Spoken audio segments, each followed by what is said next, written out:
যে এই মেয়েটাকে একটা ছেলে ভালোবাসে, তো এই মেয়েটাকে যে কোনো মূল্য হোক বাসা থেকে নামিয়ে ছাড়বো, অর্থাৎ ওর সাথে ওকে ভাগিয়ে দেবো। এমত অবস্থা যদি তদবির অ্যাপ্লাই করা হয়, সেটা কাছ থেকে হোক, দূর থেকে হোক, বা জিনের মাধ্যমে হোক, বা চালানিতে হোক, বা আগুনের মাধ্যমে হোক, বা বাতাসের মাধ্যমে হোক, বা নূরের মাধ্যমে হোক, যে কোনো মাধ্যমে হোক না কেন, তাহলে দেখা যাবে যে ওই ব্যক্তির মাথায় কাজ করবে না। ওই বিসমিল্লাহির রহমানির রহিম। অনেকের একটা প্রশ্ন যে বশীকরণ সবাই করাতে চায়। আসলে বশীকরণ যদি কাউকে করা হয় তাহলে তার কি কি লক্ষণ দেখা দিতে পারে? আসলে এটা খুব একটা সাধারণ ব্যাপার যে কাউকে যদি বশ করা হয় বা বশীকরণের করার জন্য কোনো তদবির এপ্লাই করা হয়, তবে তার শারীরিক বা মানসিক বিভিন্ন দিক পরিবর্তন হয়ে যায়, যেটা আপনার একটু খেয়াল করলে বুঝতে পারবেন। তো আমি বেসিক কিছু যে সিম্পটম সেগুলো বলে দিচ্ছি, এবং এটা কাটার প্রসেস কি, এটা তো মুখে বলে কাটা যায় না। দেখা যাচ্ছে যে বশীকরণ হয়েছে ভারতে বা পাকিস্তানে বা ধরেন কানাডা, আমেরিকাতে। এখন এখান থেকে আপনি কিভাবে কাটবেন? এগুলো যারা আধ্যাত্মিক, রুহানিক, স্পর্শী হিলার, একমাত্র তাদের পক্ষে এটা কাটা সম্ভব। ভার্চুয়াল জগতে নানান মানুষের নানান কথা, নানান কবিরাজের, নানান তান্ত্রিকের, নানান যে খুন কারিগর, তাদের বিভিন্ন ধরনের কথা বলে থাকে প্ল্যাটফর্মে যে দূর থেকে কাটা যায়, কেউ বলে কাটা যায় না। আসলে একটা কথা আপনারা অবশ্যই মাথায় ঢুকিয়ে রাখবেন। আল্লাহ পাক কোরআনে বলেছেন, ইন্নাল্লাহা আলিমুম বিযাতিস সুদূর। নিশ্চয়ই মহান আল্লাহ তাআলা সর্বকিছুকে পরিবেষ্টিত করে আছেন। অর্থাৎ তিনি সর্ব জায়গায় বিরাজমান। আপনি যেখানেই যান না কেন সেখানে আল্লাহ রাব্বুল আলামিন আছেন। এটা মাথায় রাখতে হবে। অতএব দূর থেকে কাটা যায়। এটা 100% পসিবল এবং সম্ভব। এটা আমি আজকে আপনাদেরকে একদম honestly ভাবে জানিয়ে দিতে চাচ্ছি যে হ্যাঁ, এটা পসিবল এবং সম্ভব। এটা আহামরি কিছুই না। হাজার, হাজার মাইল দূর থেকে যেকোনো শৈলবন্ধ, যেকোনো কিছু কাটা যায়। এটা মাত্র আধা ঘন্টা কি ১ ঘন্টার কাজ। এটা কোনো ব্যাপার না। এটা হয়তো অনেকের কাছে অনেক কঠিন কিছু হতে পারে। কিন্তু আ যারা কোরআন দ্বারা তদ্বির করে তাদের পক্ষে এটা কোনো ব্যাপারই না।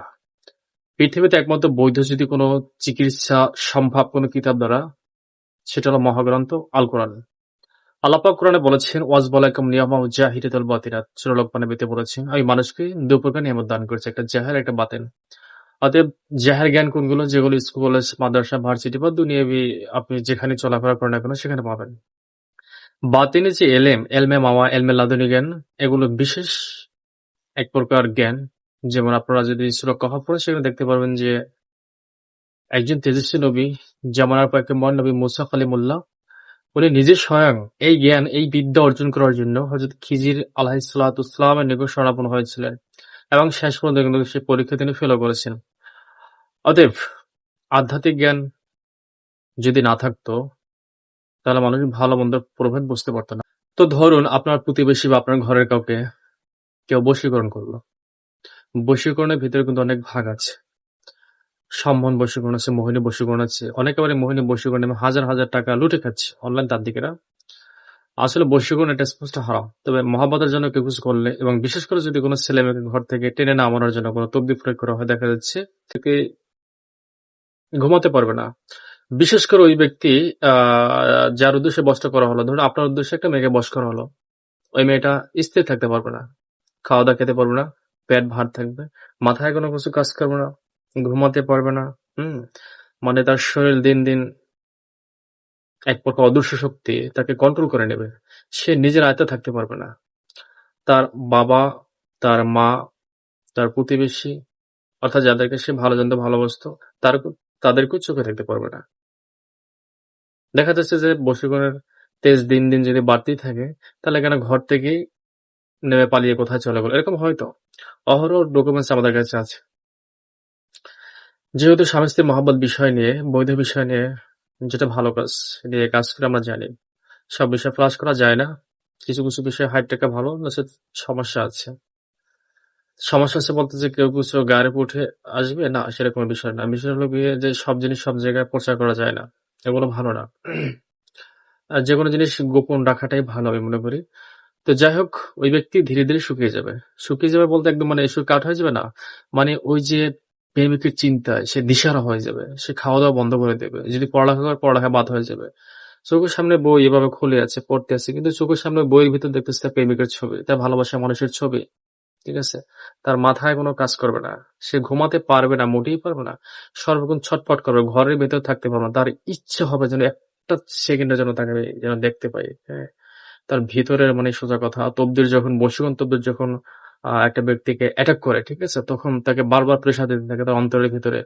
তার অন্তরের ভিতরে মরা যে অনুভূতিগুলো আছে, অর্থাৎ একটা সময় যেই মেয়েটা ঘৃণা করত ওটা ছেলেটাকে, ওই যে মরা অনুভূতিগুলো সেগুলোকে জাগিয়ে তোলে।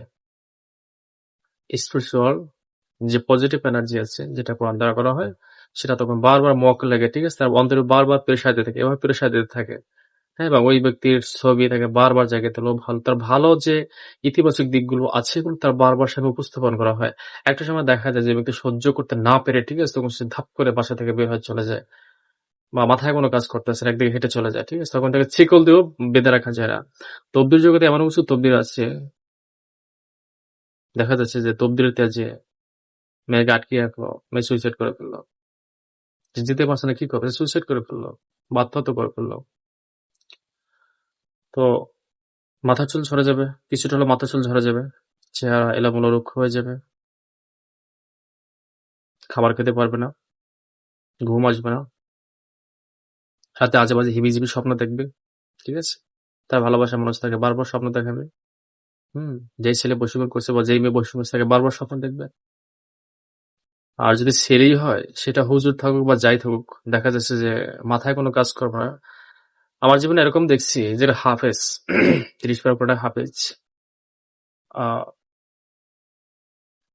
একটা আলেমা মেয়ে কওমিতে পড়াশোনা করছে, মানে বশীকরণটা এমন ভাবে করছে যে হাফেজ, দেখে আল্লাহর কোরআন যার এই সিনায়, ওই হাফেজ সাহেব নিজে বিড়ি সিগারেট ধরেছে, মানে মাথায় কাজ করতেছে না কি দেশে কি করবে। বাধ্য হয় এক পর্যায়ে, ঠিক আছে, পরিবারের বাবা মা রাজি ছিল না, একটা পর্যায়ে দেখা যাচ্ছে যে ওই মেয়েকে বিয়ে করে ঢাকা ঢাকা নারায়ণগঞ্জ, সিদ্ধিরগঞ্জ, সমস্ত দিকে গার্মেন্টস আছে, গার্মেন্টস থেকে জব করতেছে এখন এই ছেলে। মেয়েকে বাসায় রেখে ছেলে জব করে, গার্মেন্টসে জব করে, হ্যাঁ, গার্মেন্টসে জব করে। সম্ভবত গাজীপুর দিকে গার্মেন্টস আছে এবং নারায়ণগঞ্জ সিদ্ধির নারায়ণগঞ্জ দিকে গার্মেন্টস আছে, অনেক গার্মেন্টস আছে যতটুকু আমি জানতে পারছি। তো বশীকরণ হলো এরকম একটা বিষয়। আসলে যদি ধরেই যায় একবার, আর বাঁচার মতো সিস্টেম নেই। ধরছি তো ধরছি তাকে, ছুটে যাওয়ার সিস্টেম নেই। তো যাই হোক, এ ধরনের সিমটম গুলো দেখা দিবে। তো এটা কাটার জন্য কি কি প্রসেস, এগুলো তো আর দেখানো যায় না আর মুখে বলাও যায় না। অনেক অনেক রকম প্রসেস বলে দেয়, আমি এটা পারি সেটা পারি। আসলে কথা হলো গিয়ে, যে পারে সে তো পারে, আর যে না পারে সেও পারে। এখন বর্তমান যুগটা এরকমের, ক্যামেরার সামনে আসলাম, হ্যাঁ আমি এই পারি সেই পারি, আমি বিশাল কিছু, আমি পারি না বলতে কে বলছে, আমি সবকিছু পারি। আসলে যদি এই কথা কেউ বলে থাকে, ধরে নিতে হবে ও কিছুই পারে না। কারণ যাহা কিছু করে আল্লাহ পাকই করেন। মানুষ হলো উছিলা, মানুষ হলো উছিলা, ইনসান হলো উছিলা। মানুষের শক্তি নেই, মানুষের কোনো শক্তি নেই। যা করে আল্লাহই করে, উছিলা মানুষ। এটা মাথায় রাখতে হবে। ধন্যবাদ, সবাই ভালো থাকবেন, সুস্থ থাকবেন। আসসালামু আলাইকুম। পরবর্তী ভিডিওতে কথা হবে।